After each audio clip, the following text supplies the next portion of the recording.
Jagrative, Jai Masters. Sometimes we sing chants. There's deep meaning in chants that masters wrote. And most of the ancient chants were written by the rishis, great souls. They carried tremendous power. And so great saints like Yogananda, enlightened beings, wrote many chants, many chants. So that was one of his chants. I have made thee pole star of my life. First, what does it mean to make something the pole star of your life? I literally read a comment that someone made once a while ago that said, I thought you were teaching surrender. How can you make something the pole star of your life? That's the pole star of your life, surrender. It's not like you made something else the pole star of your life. It's like surrender is not the easiest thing in the world to do. And you aimed very high to dream the impossible dream, to fight the unbeatable foe, to bear with unbearable sorrow, to run where the brave do not go. That's what it means to set your star, your pole star, higher than you can even imagine. Otherwise, what happens? Let's set money as the pole star of our life. Well, one or two things happen, and maybe both at different times. One, you get it. Well, that's the end of your pole star. Now your pole star becomes not losing it. Becomes making sure other people know that you have it so that you can be respected. Figuring out what you're going to do with your money. You're busy. It didn't solve anything. Okay? What if you make money the pole star of your life and you don't get it? Then you worry all the time. Then you're upset all the time. Then you feel your life has been a failure. That's what happens if you set your pole star too low. There's no win. A pole star is something that's way up there that guides you to a place where you're not and maybe can't even imagine. That's where the pole star should be, way up there.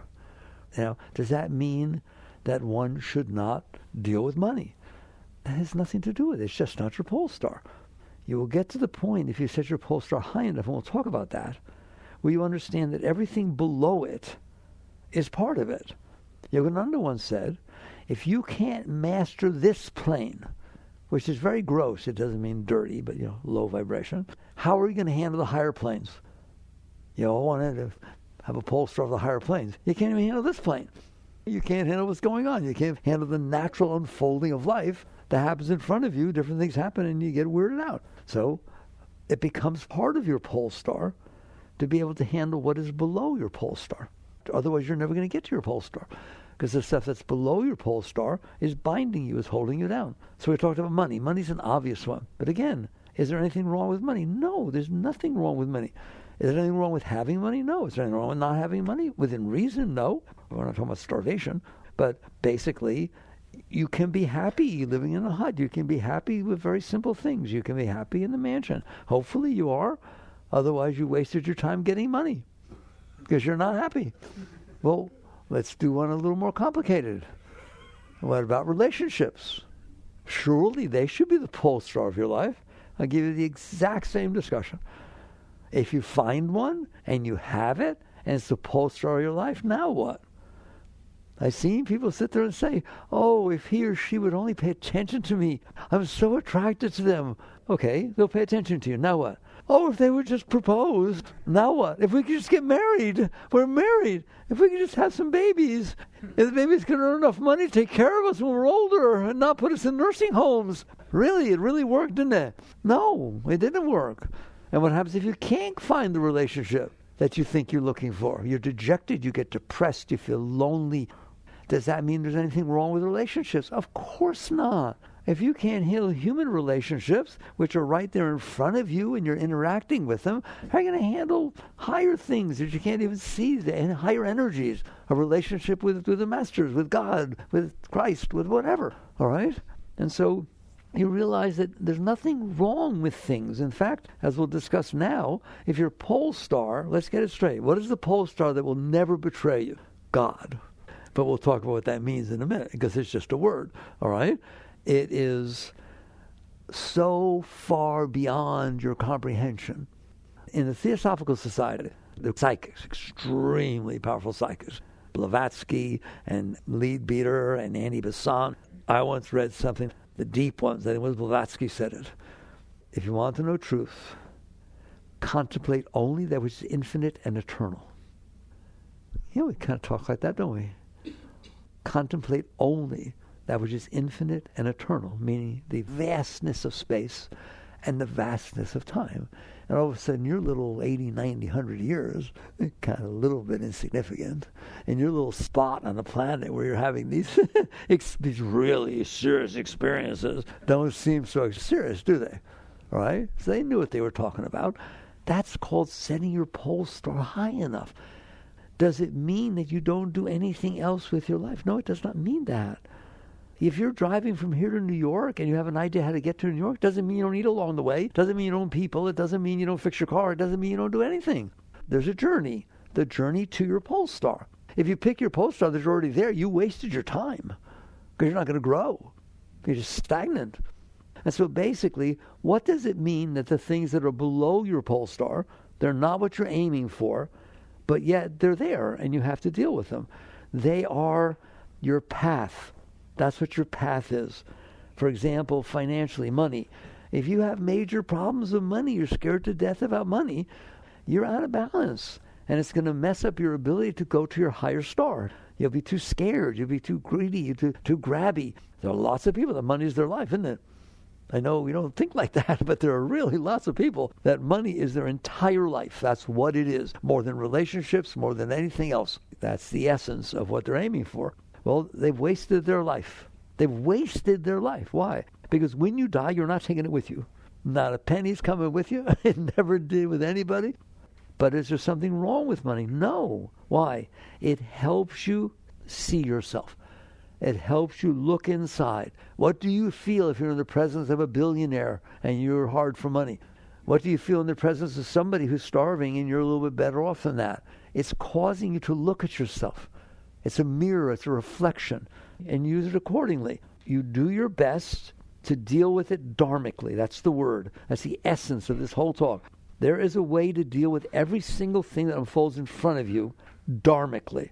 Well, what does that mean? In the simplest sense is, how do I use this to go to God? That's what Ramadas used to say. How do I use money to reach my star? Not by renouncing it, not being afraid of it, not by hating people that have it. You see what I'm saying? That's just creating all kinds of commotion inside yourself about an object called money, which is pretty meaningless. Go to another planet, have lots of it. Go anywhere in the rest of the universe, anywhere, with all your money. See what good it does. It does absolutely nothing. So how much meaning can it have? And so you understand, I'm not going to screw up my life because I have a problem with money. So what am I going to do about money? I'm going to try to treat it respectfully. How would you treat it if you didn't feel you needed it a lot and you weren't scared to death of not having it, but you're in business and you're working and you take a paycheck or you do whatever? It's unfolding in front of you. You do your best to treat it respectfully. If you have a lot, fine. If you have a little, fine. If you have a lot, you have to invest it properly. You have to do all kinds of stuff. What does properly mean? Not that you maximize every single percent of it. Listen to me. That's not what it means to dharmically deal with money. That you're trying to maximize every fraction of return that you possibly can. Now you've made yourself neurotic. Can you have money and not be neurotic? Can you not have money and not be neurotic? I'm drawing a bottom line at object poverty, okay?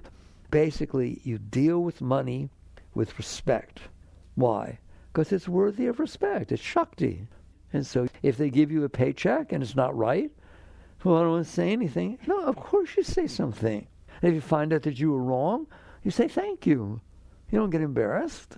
I wasn't looking at it properly. It's fine to question, but not because you're having problems. People don't seem to understand what acceptance means. Acceptance does not mean that things happen and you just accept them. Somebody walks up to you as a drug dealer. Okay? Well, Mickey says surrender. They do that. They do that to me, okay? And they come up and he tries to offer you, ecstasy or some drugs. You say, well, I never did drugs, and I'm a very pure person, and I'm macrobiotic, but man, here they are. I guess it's time. That's absurd. That's not what surrender means. A surrender means if somebody comes up to you and they're a drug dealer and you see the vibration and inside of you, you feel turned off. You feel reviled. You're judging them tremendously. Let go of that. They're a human being having trouble. That's what letting go means. That's what surrender means. It means surrendering the part of your being that you don't want to be. It has to do with the motive behind the action. So that if you sit there and you're feeling all this reviled and there's judgment and so on, and because of that, you actually stop. I'm not suggesting what you do. You have to feel in the moment. But you actually stop and interact with the person. Friendly, nice. How you doing? I'm sorry, I'm having so much trouble and so on. Well, will you give me money? No, you're going to use it for drugs. But I care about you. There, you just dealt with, you let go of a part of your being that ain't going to take you anywhere except down. Do you understand that? Well, what if they offer it and something inside says, geez, I've always wanted to try this. What harm would it be to try it once, all right? I know other people who try this kind of thing. You look at that objectively and you know, I know how to deal with Mickey. I look at that and I say, what if you like it? Do I want to go there? Objectively, clearly, you look at it, and perhaps you look at it and say, no, that's not my path. That's not where I want to go. Well, what if I want to try it and have a bad trip and I get all sick and I would think that's my karma or something? I definitely shouldn't have done it, right? So I look at it and I don't see any positive. Well, the positive is you had a nice experience. So what? It's called an experience. I told you a long time ago, experiences, they're way overrated. They come and they go. And if you like them, you're in trouble. You get addicted to them. It becomes your thing. Is that okay? Sure. If that's where it led you and that's what you want to do and that's the decision you made, you will find out where it led you.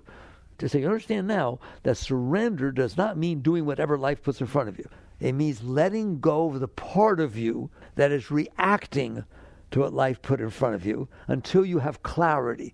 No personal fear, no personal desire. That's your work. The work is inside and it will guide the outside. And so you deal with that. So that's a scenario with money. That's a scenario with drugs. What about relationships? Relationships, you have need. It's very important. Relationships are very, very important on your path. Doesn't mean doing them or not doing them. They're just very important on your path. Why? Why do you need a relationship? Don't answer me, because I know. Why do you feel you need a relationship? The answer is very simple. Because I'm not okay. If you were in ecstasy, and every time you sat down and you folded your hands, all this chi and shakti poured up inside of you, you couldn't wait to be alone. You hear me? Well, what's a relationship if that's going on inside of you? Instead of a relationship of need, it's a relationship of sharing. You already have it going on inside of you. By all means, share it with somebody. Not to get something, to give something. But we're not there, are we? It's all about need. It's all about somebody behaving the way you expect them to and dressing the way you expect them to and being home when you expect them to. And every single thing is when you expect it to so that you can feel okay about it. Otherwise, you don't feel okay about it. That's called conditional love. It's not unconditional love. It's conditioned. It's conditioned on everything being the way you want it to be. In my opinion, you're having a relationship with yourself. You've decided what it is that you need in order for you to be okay. And that other person is supposed to be doing that. They're supposed to be trustworthy and respectful and so on and so on. You know I don't like when you did that. I told you not to do that. Okay? So you're trying to make the other person be the reflection of what? Your problems. That's not the reflection of the best part of your being. That's the reflection of your part of your being that's not okay. I'll go slow because it's tough to talk about. You don't like it. Do you understand that? Is it not the reflection of the part of you that's not okay? Otherwise, they'd be fine the way they are. Now, do your thing, man. I love you. It's wonderful. I wonder what you're going to grow up to be. The kids, same thing. That's a relationship also. It'd be fun to watch you grow up. It'd be fun to watch what interests you. Not I have a preconceived notion of where you're going to college when you're 3 years old and how you're going to earn money and take care of me. That's a relationship also. It's not just grown-ups to grown-up. So that basically you look at it and you understand. Doesn't mean you don't deal with things. If you have need and it pulls you into a relationship, you don't renounce. You don't sit there and say no, all right? Unless it's time to do that. But you'll know that. In fact, you want to know how you'll know? Because you won't even question it. You'll come into contact with somebody and you weren't having good times in your life and you're kind of lonely and all of a sudden, boom, it blows open and you feel love and you just live for that. You're not going to sit there and question, do I do this? Nor should you. It's not about renunciation. It's about growth. Will it work out? Give me a break. How many of you have ever seen the relationships don't always work out? Oh, nobody. Oh, okay. All right? It's like, why? Why don't they work out? Because you have needs, the other person has needs, and no matter what they tell you, they're not the same. I discussed this with you the other day. Your needs and your psyche is the sum of your learned experiences. There's reasons you like a person to be a certain way. There's reasons you like them to look a certain way. There's reasons you like them to be very proper when eating. There are reasons that you're that way. And there are reasons that they are the way they are. And they're not the same. They can't possibly be the same because you've all had different experiences throughout your entire life. So when you sit there and say, oh my God, I met my soulmate, there's only one soulmate for you. You. You are your own soulmate. You are your own soulmate. You're the one who blocked yourself, and the only one that can really open yourself unconditionally is by getting rid of the blockages. There's a reason you don't feel ecstasy all the time. Well, I wasn't meant to. Yes, you were meant to. Oh, I'm not high enough. Yes, you are. There is pure joy and ecstasy and Shakti pouring inside of you. Well, why don't I feel it? Because you blocked it. I didn't block it. You did so. No, Mommy did this and Daddy did this. And then the first grade teacher, and I failed, and I wanted to be Dorothy, and they made me be Fred in Wizard of Oz. I don't think there's Fred. But anyways. You're carrying all this garbage inside of yourself, aren't you? Everything that ever bothered you. So what'd you do with it you don't like? You shoved it down. You know where you shoved it? On top of your Shakti flow. And that's what a yogi comes to know. Whether you ever heard the word chakras, I couldn't care less. I don't want you to know a thing about them. They teach you the vibrations and the colors and what gods and goddesses and the sounds. Fine. It's better than what else you'd be doing. So fine, learn that stuff. It's a good thing to do with your mind. Better than the junk you do with your mind. But that's not where it's at. Where it's at is understanding those chakras are real. They're energy centers. And they are naturally open. All of them. Completely open. With chi and Shakti pouring up. The chakras are like transformers. Each one is stronger and a higher vibration than the other. So as the energy comes up into it, it pushes past that to the next one, then past that to the next one. But if you're blocked at any one, it won't fully come to the next one. And so now all of a sudden you got a problem. You don't feel fulfilled at that level. Whether it be first chakra, second chakra, definitely third chakra, people a lot, then even fourth chakra. You can open your heart, but then somebody do one single thing and you close it, and you know you do. Do you close your heart? You call it, I'm protecting myself. I have boundaries. You heard me talk about boundaries. You don't like how I talk about boundaries. You know what boundaries are? When I close my heart. Past that, I'm closing my heart. Well, I ain't closing my heart. I'd rather be exposed and feel overwhelming love and Shakti and learn how to grow through the experience of fear than close my own heart. I ain't closing my own heart. And sit there and say, no, you can't feel love now, heart. I said so. Pretty stupid, isn't it? And the heart's just the fourth chakra. It's way up there. And it will, if you stop closing it and you stop blocking it and stop shoving garbage on top of it, they will open, they will blossom, and the Shakti will come up and take you to very, very high places. In those places, when you get there and you did your work of getting rid of what closes you, you won't come down. It's not an experience. It's a state of being. I was thinking just today, there's something, I'm not a Bible reader, but there was something in the Bible I always remember because it's very yogic. When John the Baptist was baptizing, and he was telling them who's coming next, that he didn't have the right to tie his sandals. Remember? He was talking about Christ. He said, to him to whom you see the dove descend and remaineth there, to him is given the power to baptize with the Holy Spirit. That is what Shaktipat is. That is what in the East they talk about the master who reached the final states totally open. That's the dove descend and remaineth there. Not, oh, I had a nice experience. These truths are there. You're a great being, but you have shoved garbage down on top of your greatness. So what does that mean? It means as you set your pole star to that, you set your pole star to complete openness, you set your pole star, how high can I go? What does it mean? How open, how beautiful, what joy, how close to God, how anything can it be? You don't know. Good. That's my pole star. To go to the unknown, to go beyond the beyond. You don't have to understand it. Don't understand it. Just aim. Aim wherever you are, aim up. Well, then a relationship happens, and all of a sudden your heart goes boomy, and you weren't as happy before, and now you're really happy around this person. Okay, it's not about renunciation. It's not about a rule. No, you can't have money. No, you can't have relationship. No, you can't have physical interaction, et cetera, et cetera. There's no rule. There's, here I am. This is what's happening. How do I use it to go to God? Well, you're going to find out in the relationship that you will be able to use it to go to God. Why? It's going to bring your stuff up.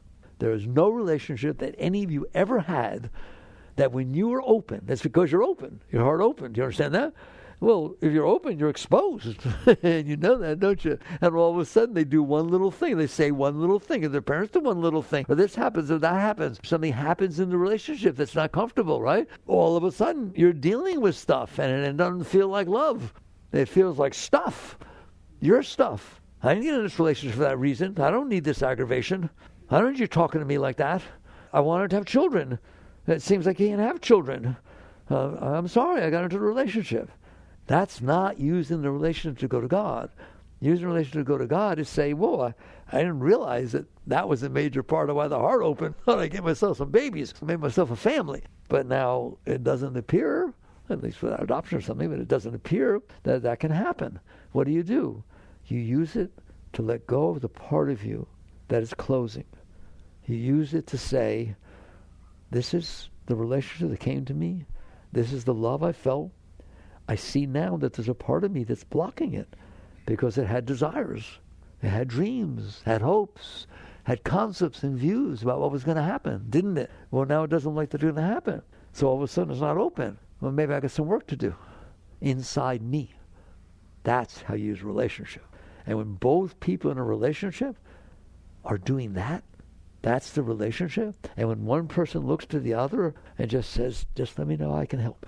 I know you're trying to let go to the best of your ability, and sometimes you'll be a little coarse and crust because you're going through stuff. That's fine. I will be here for you. Doesn't matter. Because I'm not here for me. I'm here for you. And by being here for you, I let go of me. And that's my pole star. See that? That's my pole star. Letting go of the part of me that can close my heart. Nobody else can close your heart. Nobody else is in there. Only you're in there. You hold the whole cord. If the blinds are down, you took them down. There's nobody else in the house. You want light? Don't take the blinds down. So your pole star is the highest light, the highest goal, the highest that you can possibly be. Now, does that mean that a relationship never ends? That if somebody's being abusive and then somebody's personality just got all screwed up ridiculously and they're drinking and doing all kinds of stuff, does that mean that there is no basis in which a relationship will end? Of course it doesn't mean that. But does it mean that you do your best to let go of yourself first? Why? Because that's the pole star of your life. The pole star is not the relationship. It never was. The pole star is to reach the highest part of your being, and this is in the way, isn't it? I can't handle this. I don't like this. I didn't get into this for this. That's not fair. Nothing's fair. Nothing's like, all right, it's can I use this to let go of myself? Now, does there come a time in which it's not constructive? If the other person isn't involved in this sort of thing and it's really very wrong, abusive, and so on? Yes. But you do it with love. Why? Because I'm not in this for the other person, and I'm not in this for myself. I'm in this for the spiritual growth. And so basically, if the time has come that we have to part our ways, and even if the other person doesn't understand because they're drinking and doing all kinds of stuff, but you've done everything you can to try and help, you just sit there and take a breath and make sure you're open. Make sure you can do this with love. Make sure you can do it properly.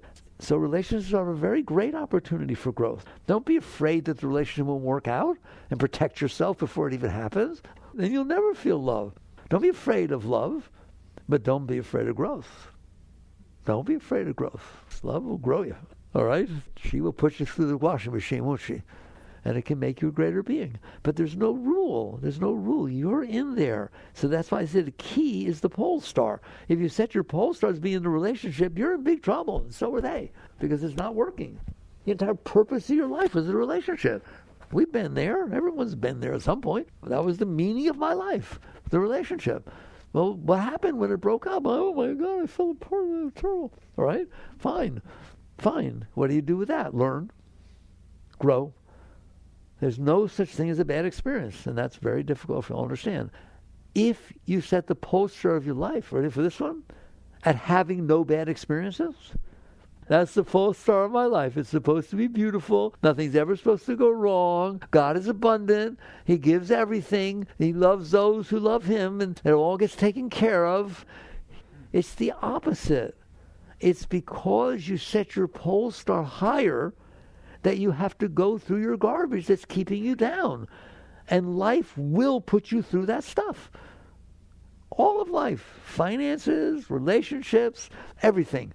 But if you're going to sit there and fight to keep it the way you want, then you set your pole star too low. Like people do. They do set their pole stars. I don't have any pain. I don't have any problems. There's no suffering. There's nothing going wrong in my life. That's my pole star. I want to move to that place. I want to find someone who takes care of me. I want to make sure I worship the right God in the right way to where everything's perfectly fine. Well, you set the wrong pole star because your life's going to be over and you didn't go anywhere.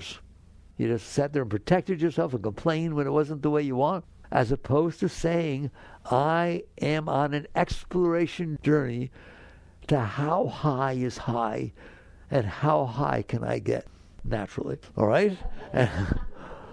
And you will realize at some point, not in the beginning, it is a long and windy road. It really is. You'll think you see something and then it'll change and do this and do that. You're on that journey. And you're going to find out someday, I found this out years and years ago, that it's all about letting go of yourself. It's all about the fact that you have concepts and views and opinions and hopes and dreams and preferences and likes and dislikes, don't you? And if you were left to your own, you'd make them the pole star of your life. You would make your likes and dislikes the pole star of your life. I want everything to be the way I like, and I don't want anything to be the way I don't like. I spend all my time thinking about it and planning on it and manipulating everybody else and doing everything I can to get what I want and avoid what I don't want. That's what you made the pole star of your life. What does the third Zen patriarch say? The great way is not difficult for those who have no preferences. Oh my God, that's quite a bar. But what does that mean? Does that mean, someone wrote me, said, isn't that a preference to have no preferences? The funny part about it is, yes, that's not what it means. It means there are literally no preferences. Not there are preferences, but I'll make believe there's not. That there are preferences, I'll suppress them. That's not what it means to have no preferences. So it makes you look deep. That's a good pole star, by the way. That's a very Zen pole star. So you look deeper and say, okay, fine. Yes, I have preferences. Yes, I do. I have things I like and things I don't like.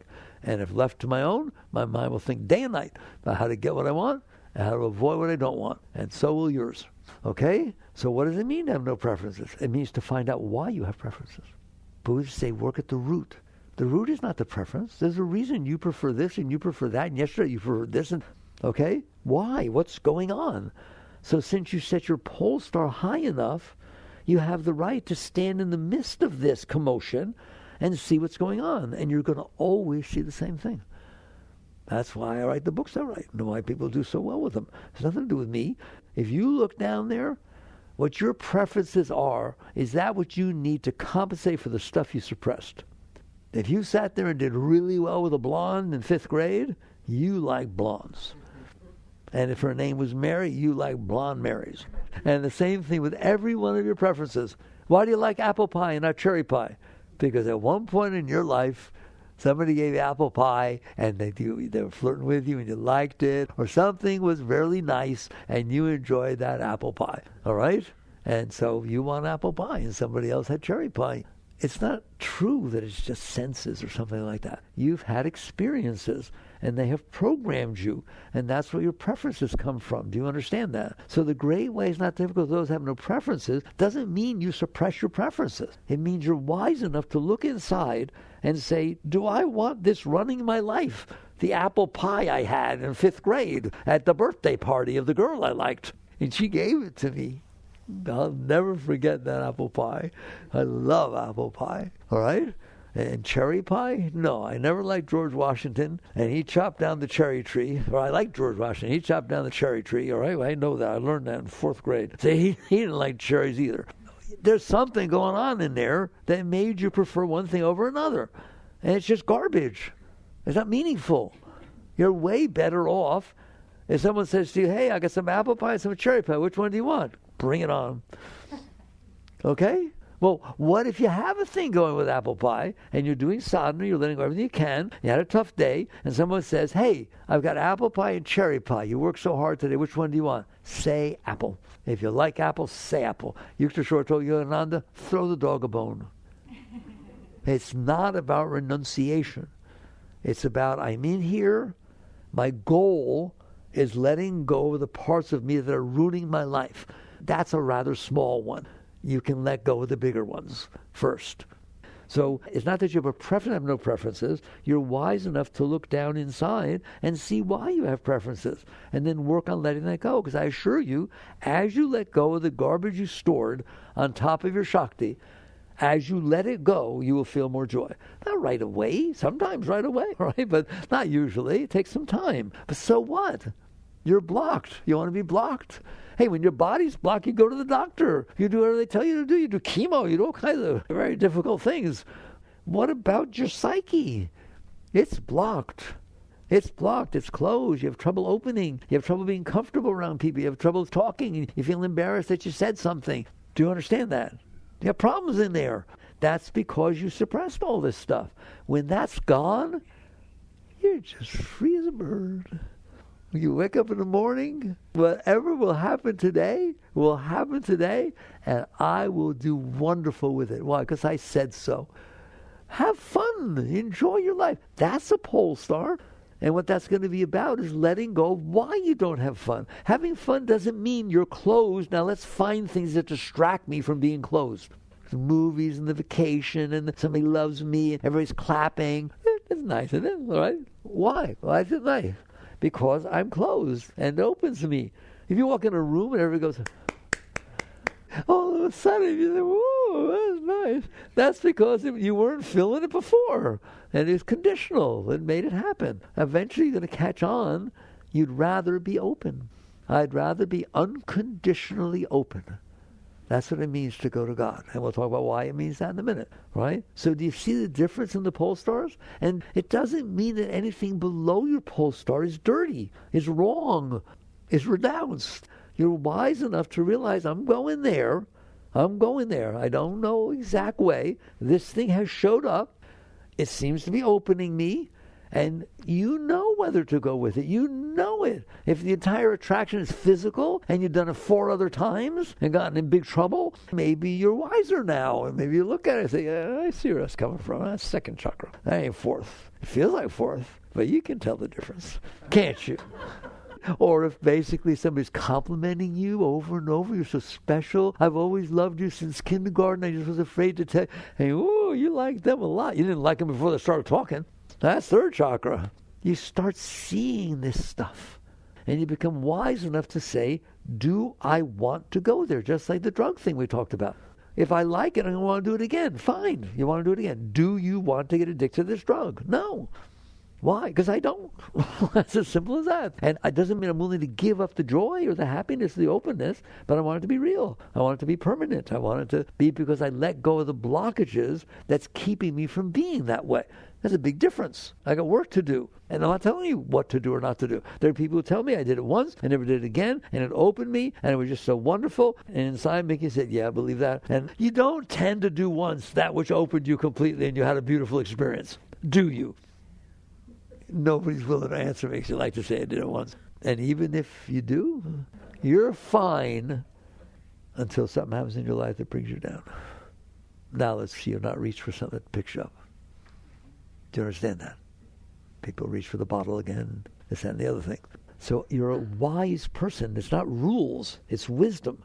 And nothing I'm saying tells you what to do. I've never told anybody what to do. I don't want to tell anybody what to do. Other than set your pole star high enough to where you'll always be aspiring it to reach the impossible dream.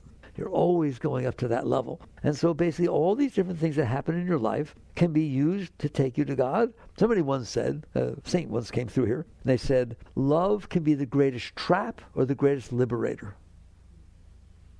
Watch how you use the word. Love is a trap if it's based on need. The reason I'm opening is you're fulfilling my needs. It is a liberator, is oh my God, I love this openness and I will never close no matter what you ever do, no matter what anybody ever does. This was exactly what I needed, the spark to wake me up. So, same word means something different, doesn't it? So you get to the point where you understand what it means to have a pole star. It's a very beautiful thing. That master wrote that. Now, what does it mean? Now we're having an honest discussion. I have made thee the pole star of my life. Not all of you are into God at that level, which I think is wonderful. I don't have any problem with it. I never taught anybody devotion or any of this kind of stuff. I learned it. Yogananda, my guru. How do you not learn it? You just walk in devotion, all right? I was a pure intellectual. I never took a psychology course or a philosophy course or a religion course. I took advanced statistics and advanced calculus, and I was going to be a professor of economics. I didn't ever have any exposure until I had an experience. It was just by God's grace, whatever. And it woke me up to realize, whoa, I'm wasting my life. There's something really beautiful going on inside. It's high. And over time, I learned to relate to that high state that I wasn't in, but I was for a while, that was what I meant by God. That's really beautiful. It wasn't a concept. It wasn't an opinion. It wasn't a belief. It was like, God, that's beautiful. That's there, a state like that. And then you realize, you read the masters, they're all talking about that. In the surrender experiment, I remember how I said it. When I got into Yogananda and reading the books and stuff, I said, I realized he was swimming in the waters that I stuck my toe in. That's really great when you realize that. You have enough of a foundation to realize there's some high stuff going on around here. Are you there? No. But relatively, can you get there? Of course you can. So I have made thee the pole star of my life. That's what it means. It doesn't mean you believe in somebody else's concept of God and spout it out to me and tell me what book you read and so on. It's fine, all right? But it's way better to literally realize the only reason you're not experiencing what the great ones experience is because you're not letting yourself. You're blocked. You're pushing that stuff down. I don't like what happened. I don't like what's going to happen. I'm scared. You're keeping stuff locked inside of you. And you start to understand, I'm not going to do it now, but everything I always teach. A moment unfolds in front of you every moment.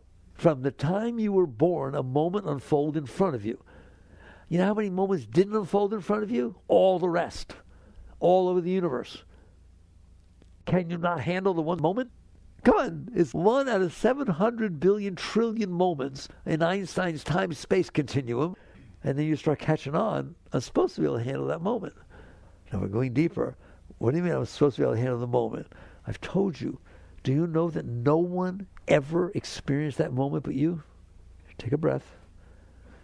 The exact moment that was unfolding in front of you right now, when you go out, before, no one has ever experienced the exact moment that you were experiencing. And no one ever will. So you're getting a private showing, and then they link together like pearls, pearl necklace. Each moment links to the next. Well, surely no one ever had all yours, did they? No one even had a segment of yours. Even somebody standing right next to you is experiencing different than you.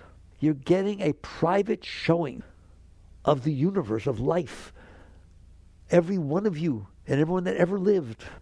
And all you say is, I don't like that moment. It shouldn't have happened. That's hilarious. Do you understand that? Are you willing to understand that? Is it true that it shouldn't have happened? Is it true that any moment shouldn't have happened? Well, if you're a scientist, just take the moment, Hitler, anybody, and try to see whether there were causes that caused that moment to happen. Or it just kind of randomly showed up. Each moment is the sum of all the moments in creation that came together to cause that moment to take place. Is it nice? I didn't say anything about nice. Is it fair? I didn't say anything about fair. It is because it is. The Gita has a beautiful line with that. Krishna talks to Arjuna. He says, Arjuna, that which is. That which is not is not. What's so complicated? It's the truth, isn't it? What's complicated is that we have this preference system inside. We don't like it. And it wasn't supposed to happen until you wake up and realize your personal mind, which is some of your learned experiences, is judging everything based on that. You also have a higher mind, the impersonal mind. You're brilliant. You're capable of understanding science. You don't have to be a scientist to understand science. It basically says there's a thing called cause and effect. And that every single thing that happens has a cause. And that cause is the effect of what made it happen. It's just a chain of sequences. That's what science studies and everything. And so you get to the point where you realize, I can't handle reality. I think reality's wrong. And so you make your life hell by judging, by not accepting the reality of things. So if you are not into devotional stuff with God, fine. Any place you can put your heart and your mind that is not on you is a wonderful place to put it. So if you can transfer that love, transfer that caring, transfer that service onto something else, fine, it's wonderful. But in essence, what God is not you. Mayor Baba was a great enlightened being. You know what he said? Man minus mind equals God. He's not talking about the intellectual abstract mind. He's talking about that veil I talked about yesterday, where you put the VR helmet over your head and all it talks about is you and what you like and what you don't like. And there's nothing else in the universe. If I do that, I put that virtual reality helmet over your head and it's programmed with the sum of your own experiences, what you like and what you don't like and what happened and what was wrong. You ain't never seen anything else but that until you take that helmet off. That's what it means. Man minus mind.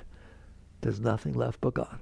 There's nothing left but the whole universe and the universal, the greatness. So when it says, I have made the pole star of my life, it means I have made the infinite, the absolute, the transcendent truth beyond me. It sounds so mystical and yogic and spiritual to talk, as quote the masters. What did Christ say? Christ made a line that was amazing, which in essence completely encapsulated how to reach God. You must die to be reborn. What do you think he meant by that? Man minus mind equals God. Take off the helmet. And they all, Baba Muktananda, meditate on the self. In other words, on the one who's in the helmet, the consciousness. Meditate on the self. Honor and worship your own being. For God dwells within you as you. The you who's seeing this stuff is infinite. But you've limited yourself by putting yourself in the cage of your own mind. So to die to be reborn means to let go of that part of your being. Isn't that beautiful? This is a great yogi. All right. So even there, I have made thee pole star of the life. The thee is your business. But what the thee shouldn't be is, yes, I believe in God. I believe that whatever I want, I can attract to myself. I can just ask God if he'll make this go away. What? The part that's bothering me. And if he'll always give me what I want. If God were to do that, it's equivalent to praying to God, please keep me from you. Because I'm not going to grow through what I need to grow through to become a greater being. It is not about that. God is not a wishing machine. There's another thing. The Gita is phenomenal, all right? And again, I've only read the Gita once or twice, all right? But there's a line in the Gita where Krishna talking to Arjuna, and he's talking about the Vedas. The Vedas are very, very ancient scriptures in India where all the Vedic priests learn different mantras and different ways of behaving that would get you good karma. That would how you behave your life this way, and then good things happen to you, all right?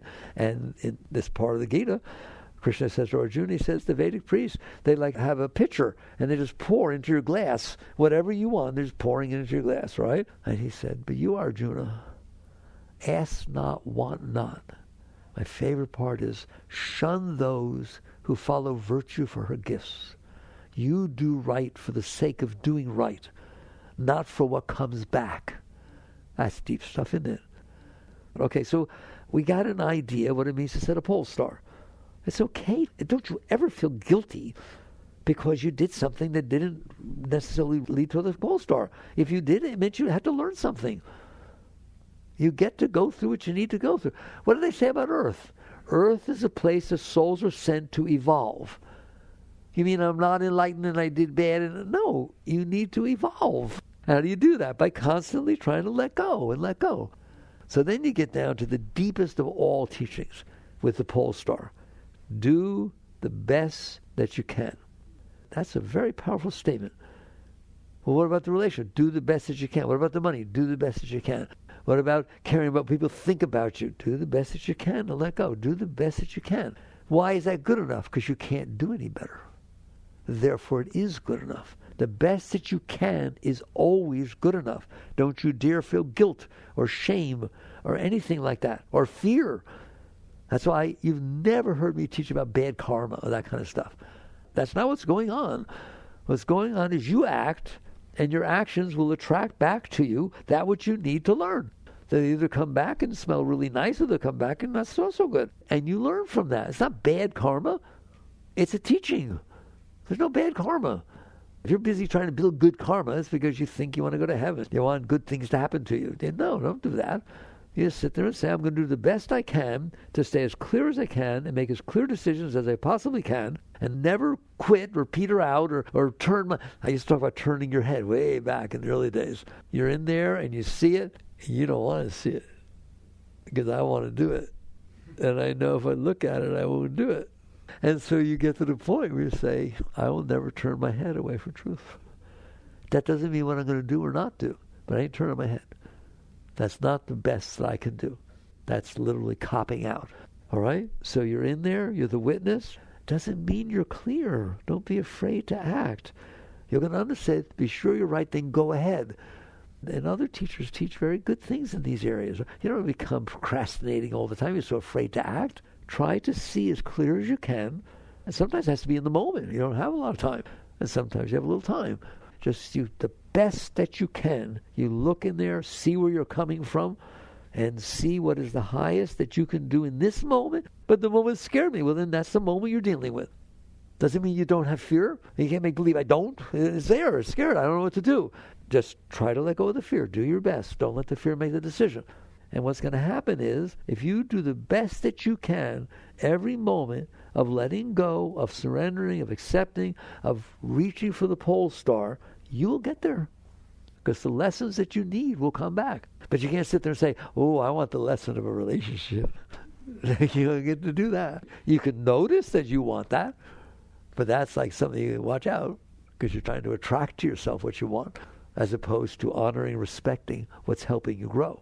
And so you just do the best you can. And I'm telling you, I talked about this in the new book, Living Untethered. I have a whole talk about the best that you can. The best that you can is a holy thing. And the results of what comes back from the best you can is as holy as anything you can ever see, because it came back from the best that you can. I wanted to have a baby. I found out I couldn't have a baby. We're trying to decide whether to adopt, but my husband doesn't want to adopt. And what should I do? There's no answer. Do you understand that? There's no answer. Quiet down. Do the best that you can. Look at the different forces. Look at the different factors. Don't deny anything. If you see a party that says, well, then I don't want to be in this relationship because I wanted to have a natural birth, right? Look at that. See what it looks like. See where you're coming from. Look at everybody else involved. Do the best that you can. And the decision you make from the best that you can is your teacher. Is it not? Let's say you decide, well, I'll adopt. And you adopt Dennis the Menace. Don't think for a moment that because you made this holy decision, I'll adopt, that, okay, now I don't have any growth to go through. Whatever it is you decide, honor what comes back and let it touch the part of your being that made the decision, and let it cleanse. And you know how you know you do the best you can? You look at it. Some of these people come to me sometimes and say, I did a terrible thing in the past. I wasn't as conscious, and I really hurt somebody, and I've never been able to live with it. It really, really bothered me. You know, I asked them, if the same situation happened again, would you do the same thing? You know what they said? Heck no, I would never do that again. Then you learn.